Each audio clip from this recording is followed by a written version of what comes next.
Do. Well, hello everyone. How you doing? Let's see. Can you hear that? Oh, I can. Let's see. Can I get it up there without? There we go.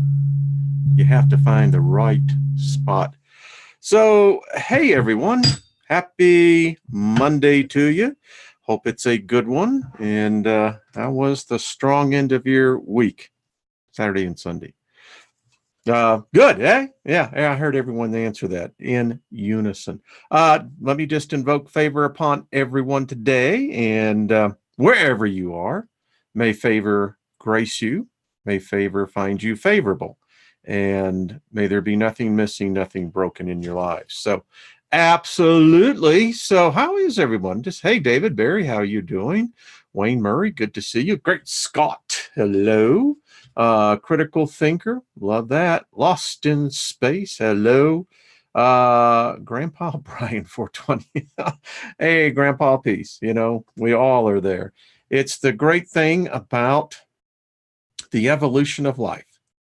I was reading last night, and someone was watching, I think it's called Serengeti. Well filmed, well done, really good. And it really bears to bring out that, whether you're in the plant kingdom, whether you're in the animal kingdom, whether you're in the human kingdom, it seems that for the most part, that when you enter into life, you must consume something that is alive in order to stay alive, but that's not going to be alive anymore. And it certainly plays out in the animal kingdom. Wow. And it's also playing out in here. So just seeing how everyone is doing. Hello there. I think that's Markle Babe. How you doing? I haven't seen you before. Joyce, are you serious? SJ, good to see you. Dwayne, how are you doing? Emperor Rex. Hey, Cheesesteak 22, how are you? Boy, that rhymes, and I didn't even try that. So anyway, by the way, check it out sometime. We're going to read our favor invocation. It's the right thing to do. I know that we didn't get to do it on Friday, so I hope the rest of you do it when I don't do it. But if you're going to do it, then let's do it. Okay. All these favors will come upon us and overtake us if we give voice to them each day. Favor will be with us in the city, and favor will be within us in the country. Favor will heal our body when we speak favor into your body. Got to wash it every day, or at least I hope you are. And speak favor into it. Favor will set apart our children, our animals, and our ground as favored with abundance of joy. Always rather hear laughter than crying. Food, favor will be on our food, our water, our pantry. Favor will walk with us when we come in, and favor will walk with us when we go out. Favor will cause our enemies to be at peace with us. Favor will be upon our storehouses and our barns where we keep our valuables to prosper and be in safety. Favor will be upon us in everything we undertake, everything we set our hand to. Favor shall cause it to prosper. That you may one day really want that. Favor shall be upon all of our material property. It shall cause it to last longer and not break. Favor shall protect us, our relatives, our possessions from calamity. Favor will lead us to good fortune in all things, no matter how it might feel at the moment. Favor will cause us to be the head, not the tail. Favor will cause us to come out on top and not beneath, and always to be above and not below. And favor will cause us to have favor with the elements, and favor will cause us to be favored with the spirit realm. We're going over there eventually. Might as well go in with favor. Favor will cause us to be favorable to everyone we meet. They will see us with favor. Favor shall seek us out. And we say, it will be created in my words, and what was said is done. Da-da-da-dum. So anyway, lots going on. Lots going on. Tomorrow, just to let you know, won't be doing a show tomorrow. I have things I have got to do. So I'll see you on Wednesday. Have a good time. Whatever you're going to be doing. Yeah. Is the future already set? Good question. If the spirits can see the future, why can't we? That's a question. So, I have been doing a lot of reading. I was up literally at 3 o'clock this morning. Weird. It's just how it sometimes works. If you ask for something, well, you should be prepared to receive it. And I have been really thinking about this. I'm studying, some of these most interesting books. And I have to say they're interesting. The Lesser Keys of Solomon, who really cares who wrote this, but whoever wrote it. Wow, their head was in a different place, a really different place. Now, I don't know if Solomon ever lived. Who knows? I don't know if they've ever actually found evidence of such, but nevertheless, he lives in the folklore of history, as some would want to see it. And if this individual did what is written that he supposedly did, holy crap, folks, this world, this reality, if it in fact exists, I'll just say it, it's one fucked up place. Yeah, I use the F word. Did an F bomb, but this is a sick reality. If this is what the spiritual realm, in fact, consists of, folks, you're going to get your ass kicked. And even those of us who read this and put it to memory, I don't know how much better we'll fare, maybe a little, but you're just simply raw meat to the slaughter. If this type of magic is what all magic has been founded upon. I'm reading another book. It's a very interesting book. This cat is, again, I took a lot of LSD, a lot of psilocybin, mescaline, you name it, in my youth. My mind was expanded before most of you were even born. And there are a few of my colleagues amongst here that know of those experiences because you're of that same age and a little older. And you walk down that path. And, this one is the Book of Solomon's Magic. It's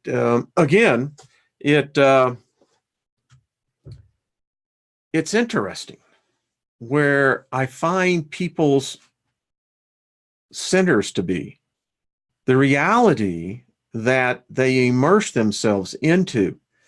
And if I could say this, science is magic, magic is science.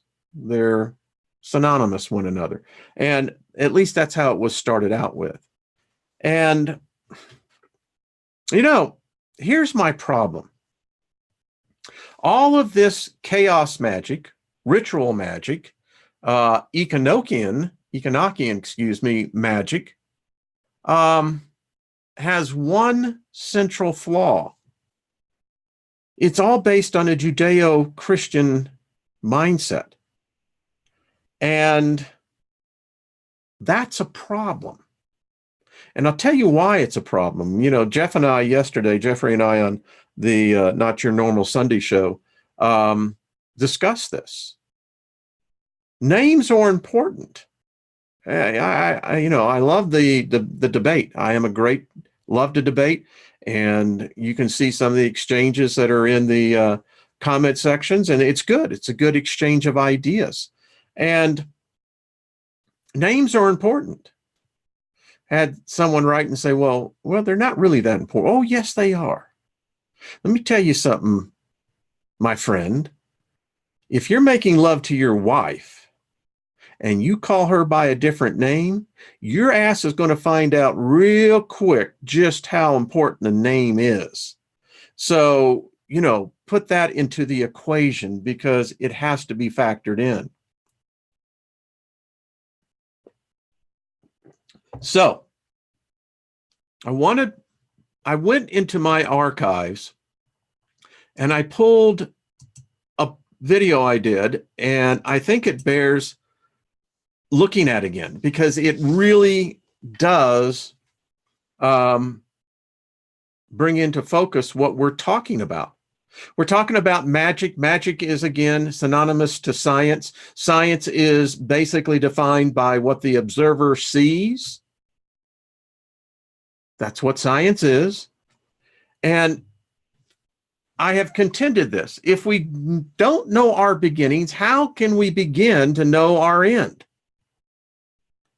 It's still one of the things that, of all theologies, ideologies, eschatologies, ideologies, etc., all the ologies that are out there and the isms, is that no one can tell you where it all began. They got some, idea, and, you can buy it or won't, but I don't. And if history is the judge, then mankind has advanced very little in 6,500 years. You could say that we're a retarded race, species. We have not advanced, and I'm going to show you why.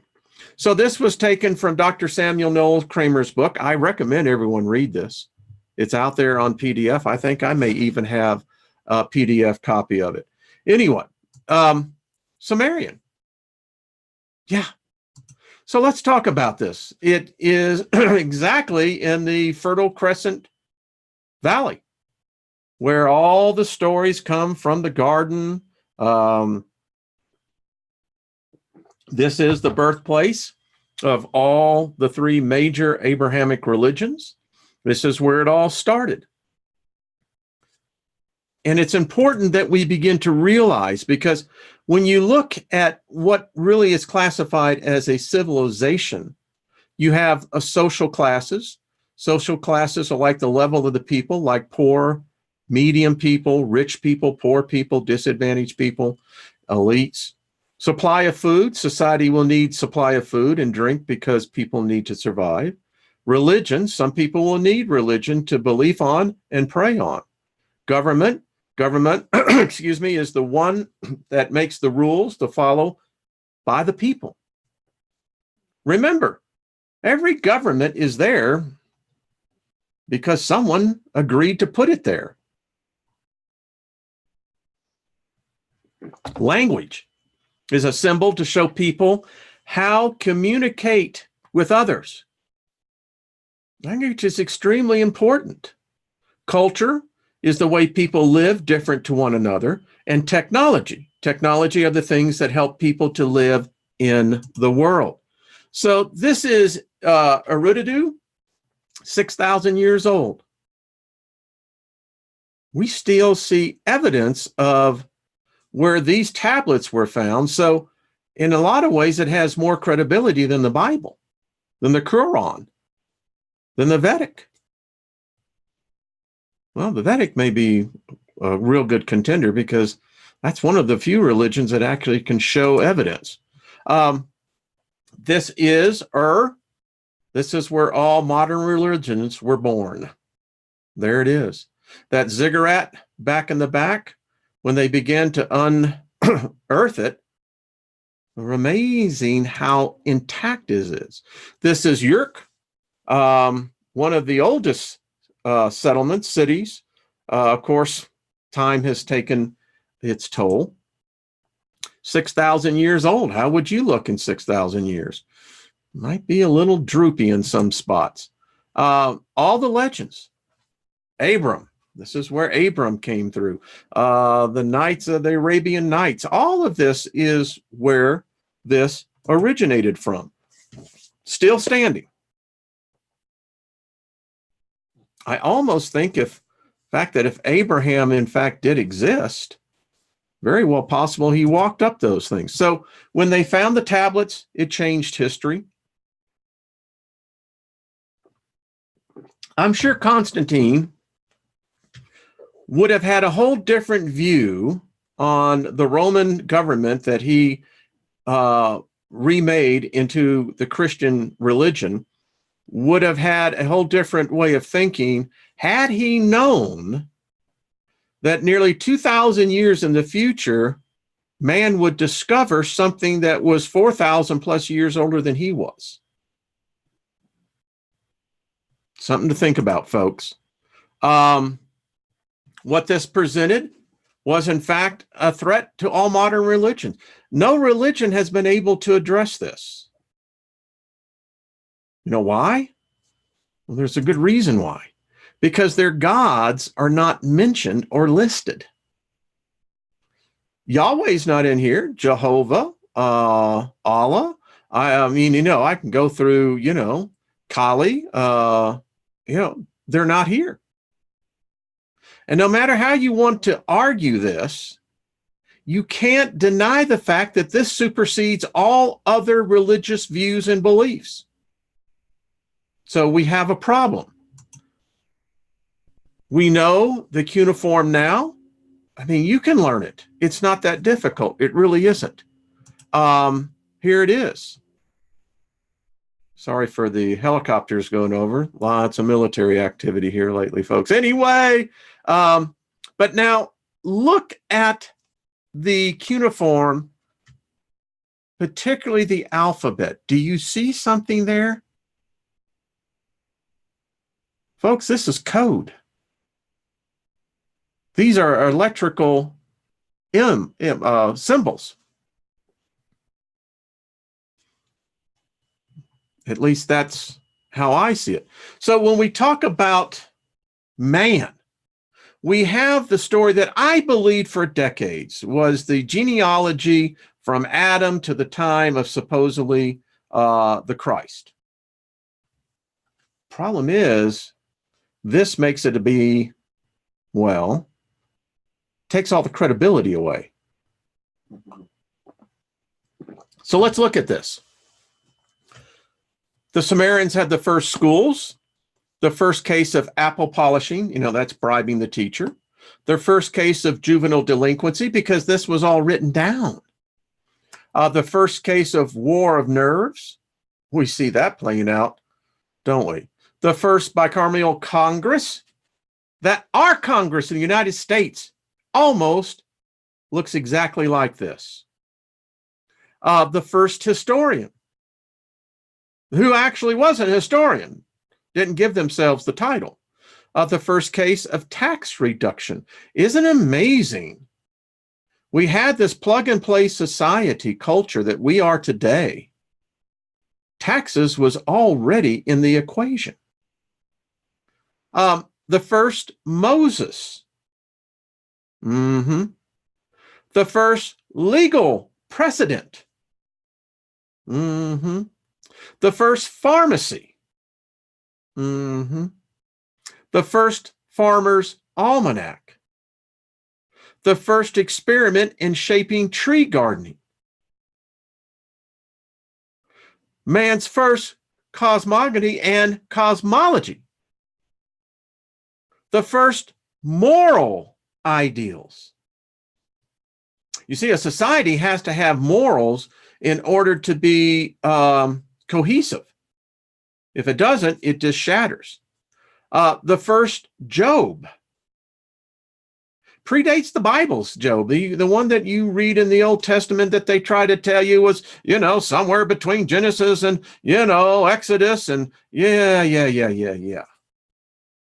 The first Proverbs and sayings, which many of the Proverbs of all cultures are found here. The first Aesop fables, animal fables. The first literary debates. The first biblical parallels. The first Noah. The first tale of resurrection. The first St. George, fighting the dragon. The first case of literary borrowing, plagiarism. Man's first heroic age. That's what made the Sumerians, and we'll get into one other case, so unique. They were aware of their place in history. And you think about that. That's advanced thinking.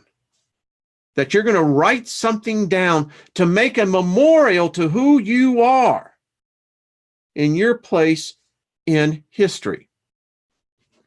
They had the first love song, the first library catalog, man's first golden age, the first sick society, the first Lugeric's lament, the first messiahs, the first long distance champion, the first literary imagery, the first sex symbolism, the first Mater Dolores, the weeping goddess, the first lullaby, the first ideal mother, her first literary portrait, yeah, actually a portrait, the first funeral chants, the first elegies, the first labor victory, the first aquarium. All of these are the first. And this kind of gives you an idea of what their lives were. Sumerian students went to learn, and it was males,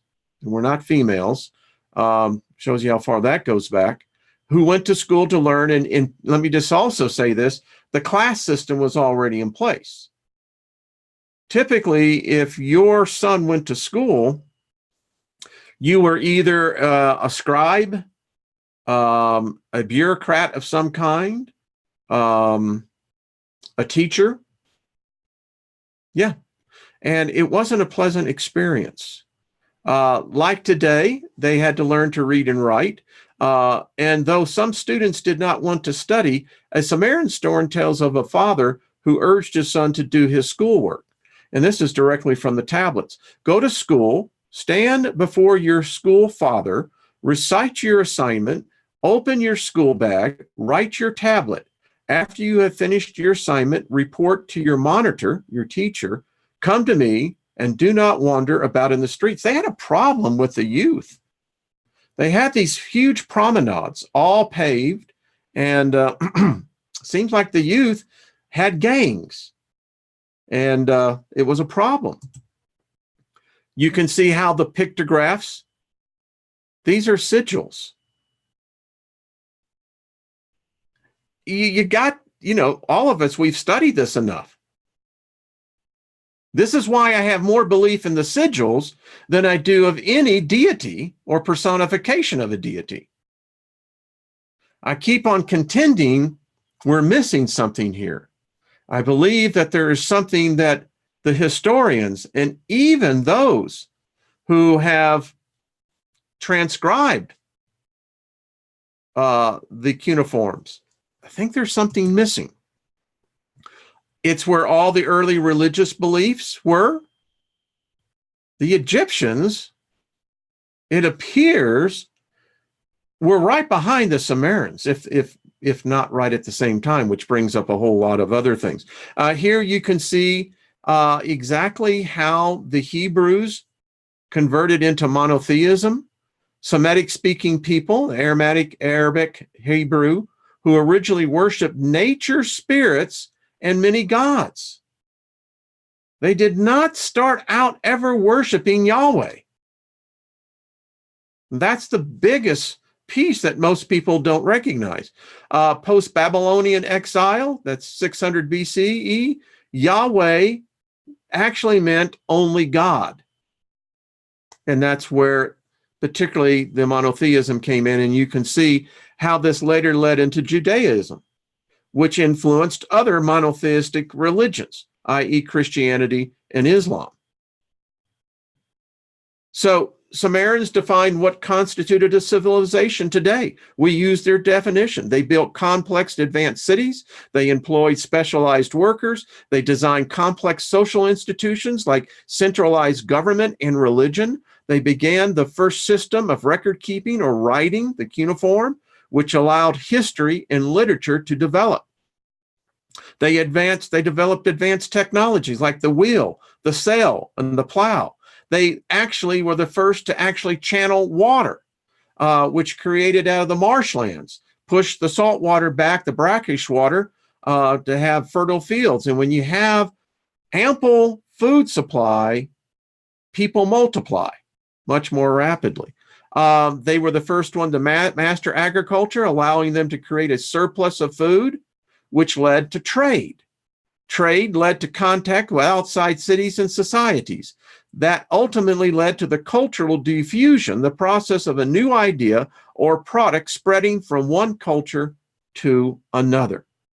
So when you do a comparison of today's modern society to that of the Sumerian society, it reveals that mankind has advanced little in over 6,500 years. If anything, man has regressed. The question is why? You know, all the modern gods, it's much more mysterious than what I think we even, is it ritual amnesia? I don't know. It would appear, because we don't seem to know. I want to show you something. Case in point. So where is that book? Give me 1 second, folks. Yeah, I know. I got. All right. Give me 1 second. There is a book. I think I have it right over here. Yeah. So this is the complete Enochian dictionary, right? We all know the story, the book of Enoch, all the things that are in there, and it's quite a read. You know, they took it out. You know, they didn't want that kind of knowledge to be spreading. So who do you think owns Enoch in belief systems? Who is more aligned to the Enochian language, definition of angels, their sigils, etc.? I'm going to show you something. Give me 1 second here. I need to get out of here for a second. It happens when you drive the car. Okay, there we go. Now I can get there. So, I want to make sure. There we go. I know I keep saying that, but hey, it's difficult when you're trying to look out the rearview mirror and drive forward. So we know in modern magic, in fact, there's a whole practice behind it. In fact, I would say that the Enochian belief system is highly in this book, in a lot of the books, a lot of the sigils that I see, a lot of these emblems that they have that represent them. And this website here, sacredmagic.com, it's everywhere. And it lends itself to more the Judeo-Christian mindset. That's all where Renaissance magic came out of, medieval, etc. Even Aleister Crowley, in what we would call more of the modern era. But I think there's a flaw there, because here's the other deal. The Church of Satan claims the same thing.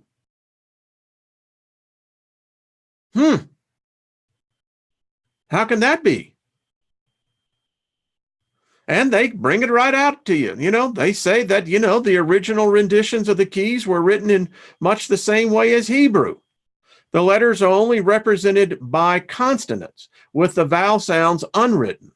I mean, they get right into it as well. So do you see where my point is that I'm driving here? You've got basically, and let me close this out, two different polar opposites. Now, I happen to think that Lucifer is probably the true entity, if one exists in a personified form. I think we got it backwards. I'm convinced of it. I've challenged many a Christian to show me where Lucifer ever commanded or ordered the harm of one human being. Doesn't exist. And we know the other guy. So I've gone all the way down this, and now I'm going to throw in another thing. So, all right, so some error. We understand 6,500 years ago, maybe 7,000. But then we found digs in Turkey up in Göbekli Tepe where, this was an advanced civilization. We can't find the gods, if there are any gods.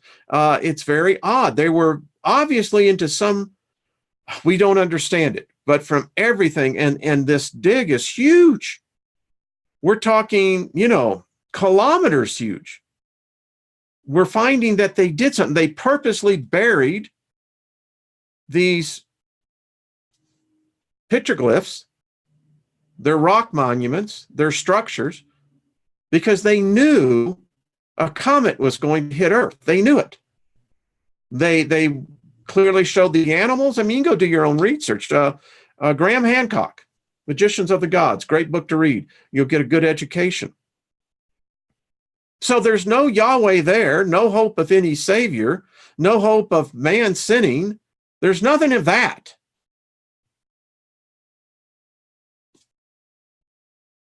Clearly, a culture, man, a species of man, was advanced enough in astrological science, astronomy, to begin to prepare for what they knew was going to be a global catastrophe, cataclysm. Now, where am I going with all this? It's so if magic exists, and I contend it does, I contend it's science, then what we're seeing today by all of these rituals of invoking all of these so-called deities, spirits, demons, angels, you see, that construct is a dark, dark construct. And it wasn't there in Turkey nearly 12,000 years ago. So as I look at this, and I've been doing this for a long time, there's a problem. By just what we would call the evidence, it would dictate that something landed here, something came in here, and I contend occupied here. How man survived this cataclysm that hit nearly, we know the evidence, we see it. We've all over the world, we know that this date was about 11,800 is what they estimate. 12,000 years is rounded off.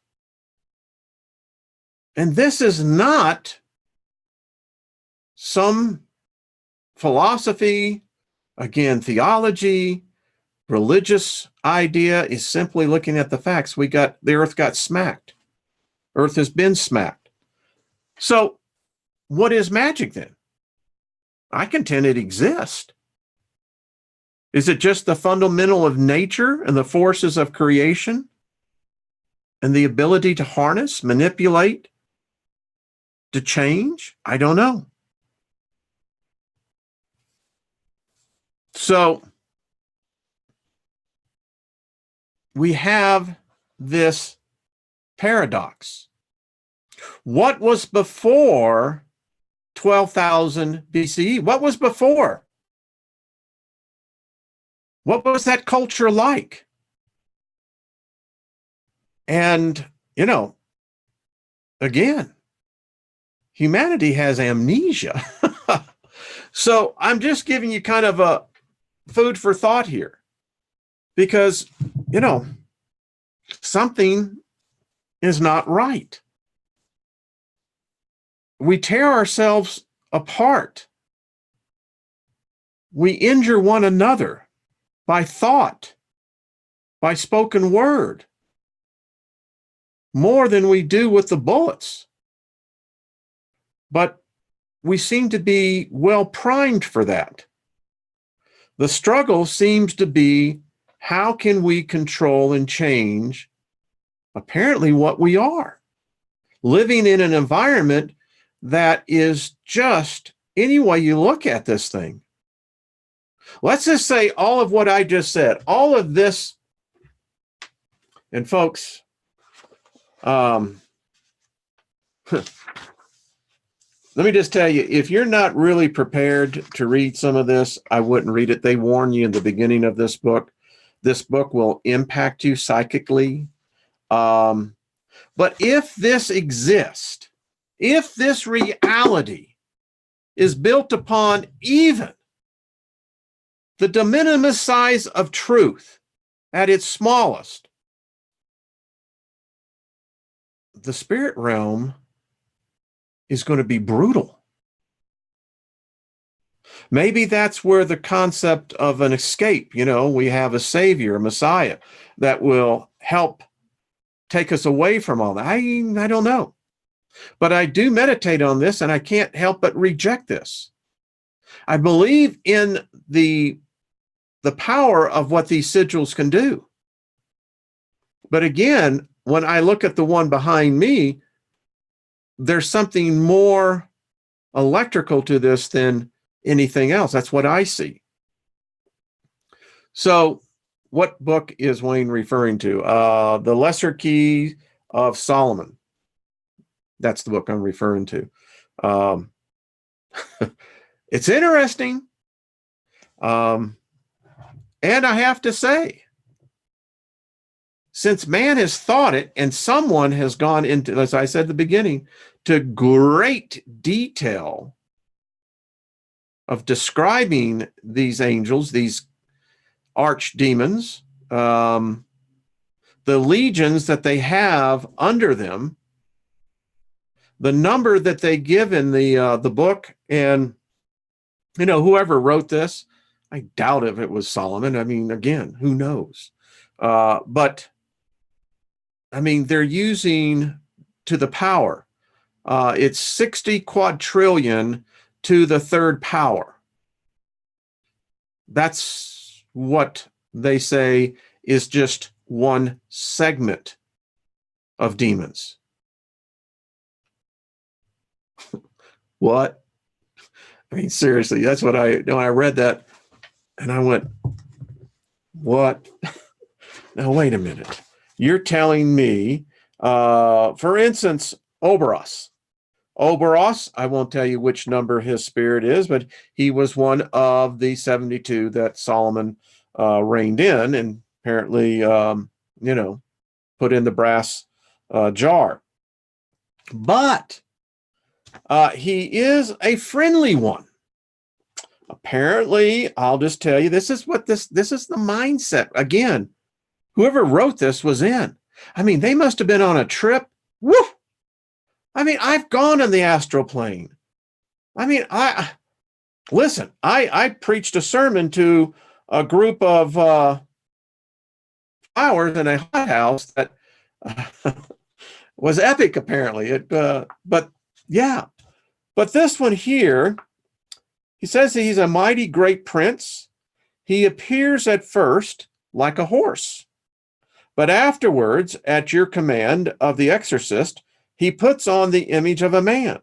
His office is to discover all things past, present, and to come, and to give dignities and place and favor of friends and foe. And he gives you a number of other things. Now, if that reality exists, think about this. Then why wouldn't you want to know about that other side? Because, baby, if that's where you're heading, woo! I mean, I'll tell you what, the way you read this, you're going to be somebody's bitch.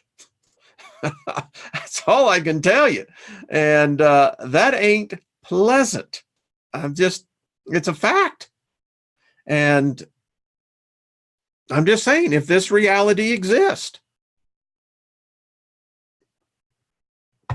I choose a different mindset. And in the time we have left, let's get back to our reading where we left off with the Spirit book. I think this makes more reasonable, logical, common sense than anything I've read so far. There's no ambiguity to it. There's no darkness to this. There's no subjection to this. There's no subservience to this. And it's sure the hell better than thinking that a God would create something evil and then, as they said, never allow it to perfect. Transitional worlds. Are there worlds that serve as layovers and resting places for errant spirits? Yes, there are worlds that are specially adapted to temporarily serve errant spirits. That's the ones that are in between incarnations. They are like campgrounds where spirits may live and rest briefly after being errant for extended periods of time, a state that is always somewhat tiresome. So spirits get tired, folks. We already know they have emotions.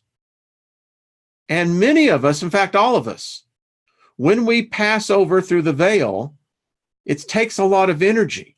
Remember, your spirit energy is depleting out of the spirit of the body. And you're going to have to regroup. Now, these places are intermediary stations between the worlds of other orders and are organized according to the nature of the spirits who enter them. These spirits find the conditions of rest there more or less enjoyable. Okay. Can the spirits who live in these worlds leave them whenever they want? Yes. They can go wherever they want to go. They are like birds of passage, stopping on an island to rest and regain strength to continue on their journey and reach their destination. Do spirits advance at all during their layovers in transitional worlds? Of course. These visits contribute to their advancement and help them obtain permission to enter a higher world until they reach the position of the elect. Are the transitional worlds designed to be layovers for errant spirits forever? No, their position is only temporary. Are they also inhabited by physical beings? No, they are barren. The beings that inhabit them have no physical needs or wants. That puts a whole different spin on things, doesn't it? When Patrick and I were doing, talking with the planets, think about this now, folks. If we had had this knowledge, this would have been a question that should have been asked, and I think we all know what the answer may have been back. Is this sterility permanent? And is there any special cause for it? No, their bareness is only temporary. So these worlds have no natural wonders. The infinite splendor of creation is manifested by beauties that are no less splendid than the earthly miracles that you call natural wonders. You see, it's that arrogance. We think we're the only one. Carl Sagan said it best. Come on, folks. We're just this tiny little dot. And then it gets to the point where no one will ever see us. Since the state of those worlds are only temporary, will Earth be of that nature at some point in the future? It has already been in this state. When? During its formation. Everything in nature has a purpose. Nothing is useless. There is no void. Everything is inhabited. Life is everywhere. Therefore, during the long centuries that preceded human beings' existence on the earth, during the slow periods of transitions confirmed by the earth's sedimentary layers, before the first organisms upon that formless mass, there was no absence of life in that arid chaos in which the elements were mixed together. Beings who had neither human wants nor sensations found a refuge there. God made it so that the earth, even in its initial barren state, would be useful. Who would dare maintain that only one planet out of the countless planets of the universe, and the smallest of them at that, has the exclusive privilege of being inhabited? Why would the others exist? Would God have created them slowly for our purpose or pleasure, so that people could gaze up at the starry sky? Such a thought is completely illogical and contradicts the wisdom of God's works. It becomes even more absurd when we think about the scores of planets and stars that we are unable to perceive. No one can deny the splendor of the idea that while worlds are still unfit for material life, they are populated with living beings adapted to its condition, an idea that may possibly contain the solution to more than one problem. Folks, this is an amazing point of view. It means, my friends, that we're not alone. We're only alone in our minds. Man refuses to bow before the inevitable, that he is not the crown of creation. Man cannot accept the idea of sharing the stage with something else that he can neither think, define, or imagine. Man is arrogant. We continue. Spirit perceptions, sensations, and suffering of spirits. When it returns to the spirit world, does the soul still possess the perceptions it had in its lifetime? Yes, and others that it did not possess because its body obscured them. Intelligence is an attribute of the spirit, but it manifests more freely when unhindered. Do spirits have unlimited perceptions and knowledge? Basically, do they know everything? The closer they approach perfection, the more they know. Higher orders, spirits, have a wide range of knowledge, while those of the lower orders are more or less unaware with respect to everything. Do spirits understand the first principle of things? That depends on their degree of elevation and purity. Lower order spirits know no more than people. Do spirits perceive time in the same manner as we do? No.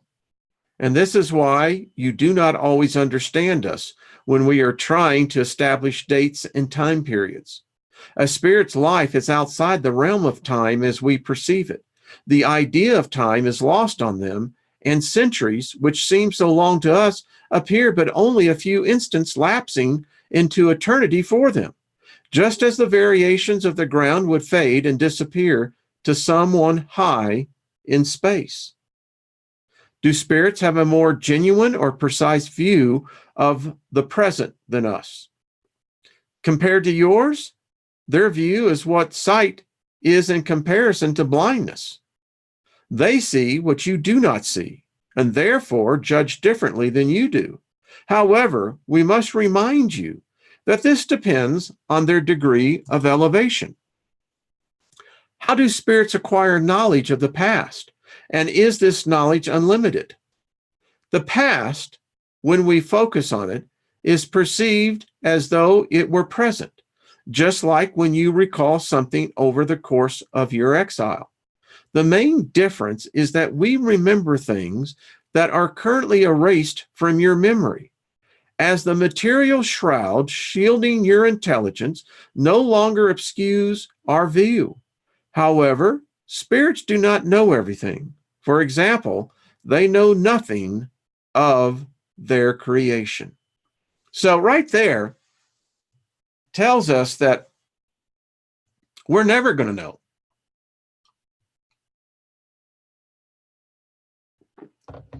And I guess if you've reached that maturity in your time here, if you feel that you have now achieved the purification of your past, if you believe that this is now your time when you're going to ascend higher, then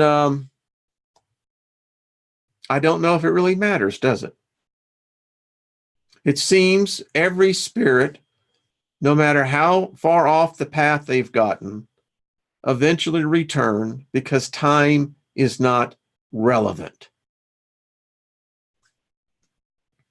When compared to infinity, time is meaningless. Do spirits see the future? That also depends on their degree of perfection. They often can partially see it, but even when they see it more clearly, they are not always permitted to reveal it.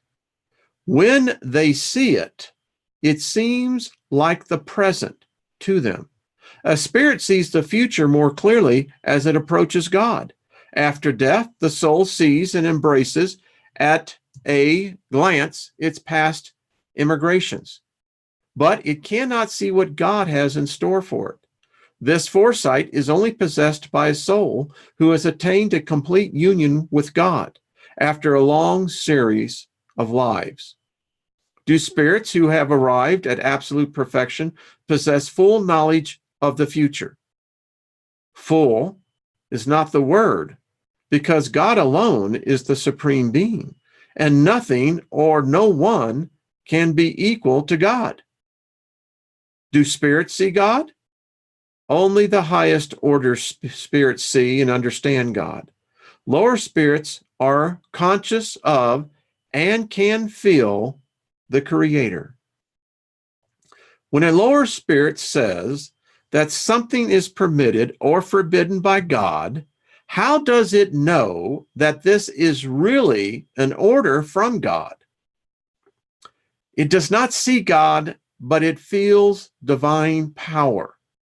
It feels a sort of intuition, an invisible warning that commands it to refrain from completing certain actions.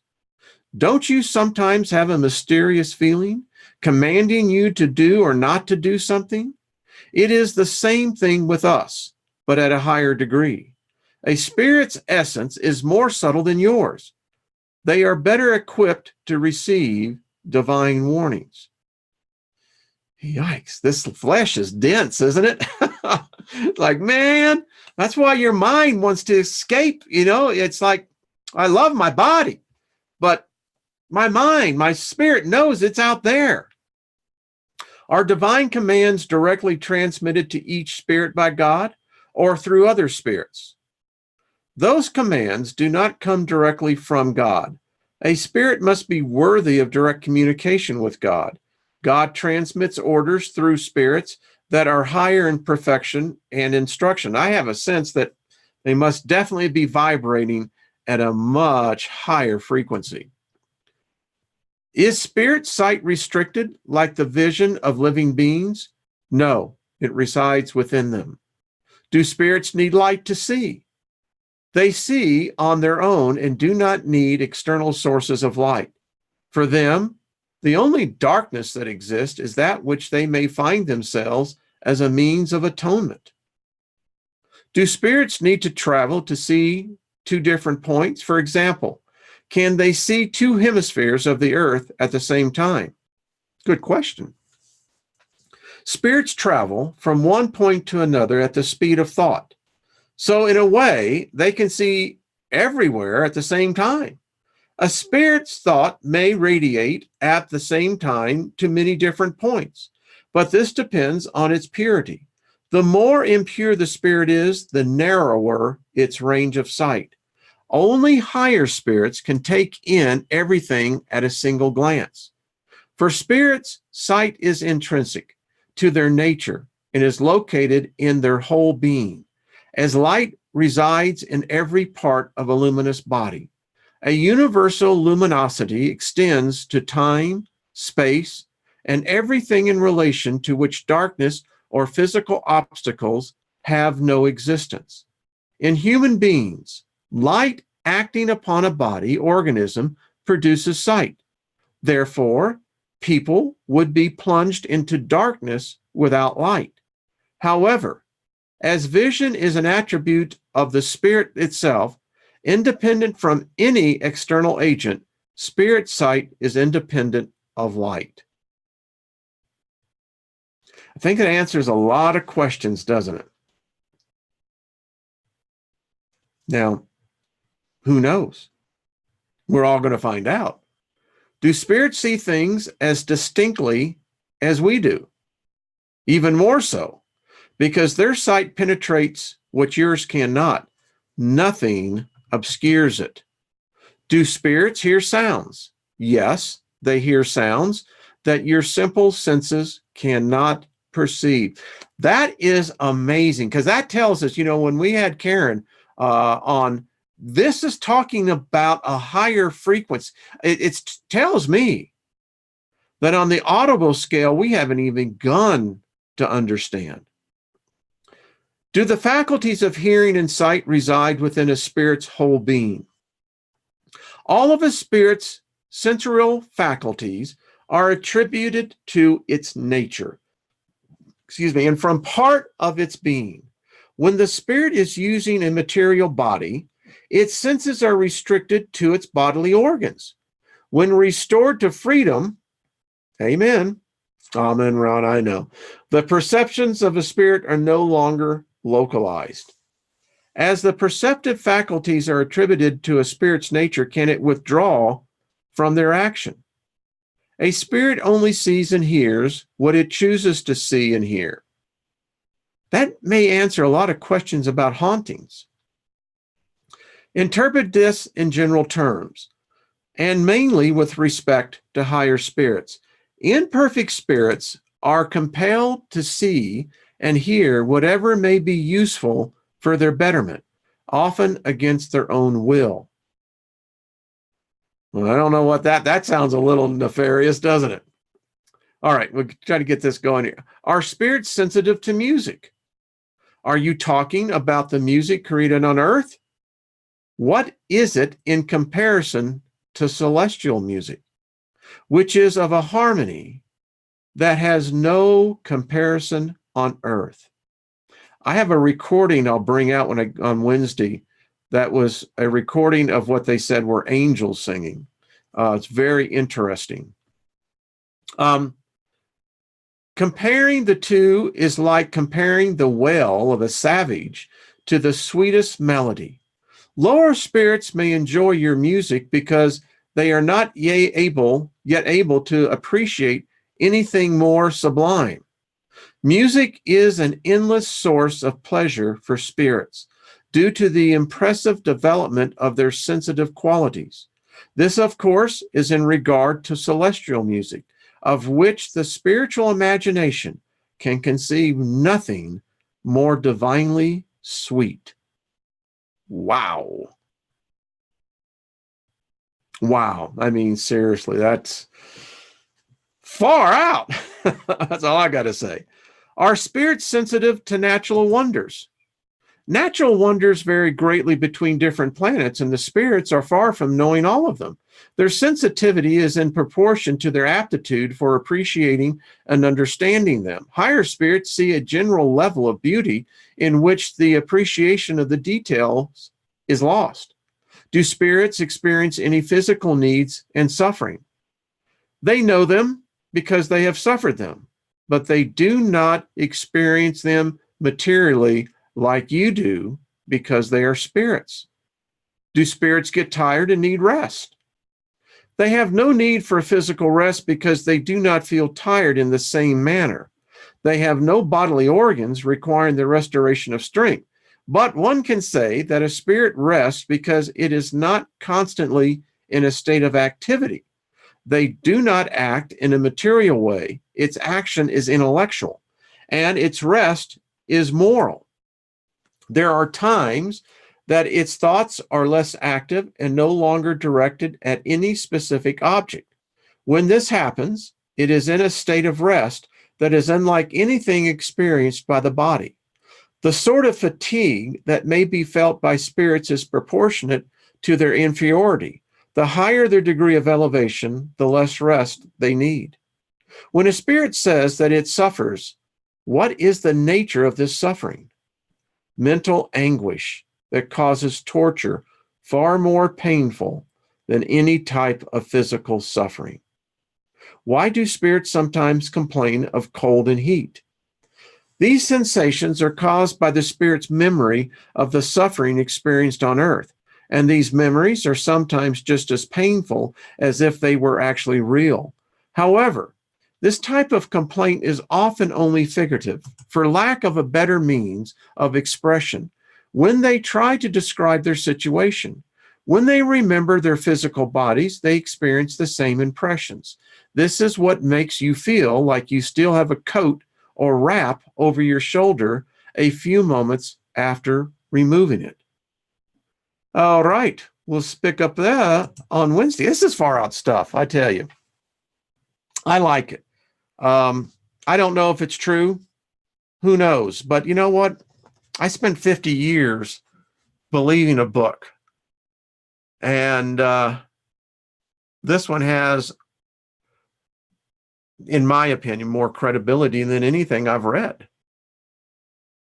It tells me and it's not the physical manifestation or the personalization of the manifestation, but the fact that it exists. I think many of us have seen it. It's almost like, Tron, when you think about the core, the energy, you can't approach it unless you're of the same frequency.